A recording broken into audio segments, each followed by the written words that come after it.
Chief Minister Yumnam Khemchand today interacted with Commonwealth Games medalist Saiko Mirabai Chanu and CH Rishikanta Singh through video conferencing from Cabinet Hall of the Chief Minister's Secretariat in Imphal.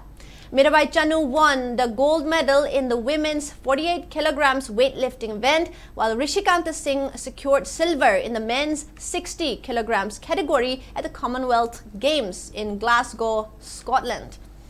The Chief Minister congratulated both athletes for bringing laurels to the nation and Manipur. He also expressed confidence that the state's sportspersons would continue to excel in future international competitions. Manipur amadi India ki mingche porapuse sidai khoi mayam halawe he halakpaga nasiko.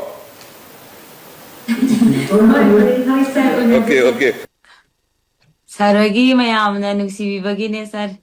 Akoina adum kano akoigidi akoina changjaruba line da khakta akoina mai paknanaba adugumba khalline ataidi sarhoi mayamna adegidi Manipur gi laiba fans mayamsina nungsibiba mayamsina increase to bidragati akoiju kano tobangam pote ba ithandana dingam pote ba na mayamgi support yamna chao koina hona jari sida ana smaina sum nungsibida dia koi adum Manipur ma bo hena aphaba hena awang ba thang kan na bogi dia koi adum leijari sar lefi adum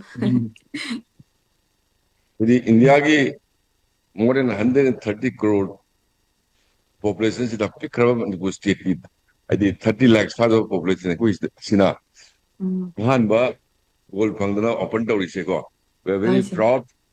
Thank you sir. Silver bisi ko yam noi aduga kari aini mathangi atopa lakhi event da su mai pana ba phajana sanaro akoi miyam lei.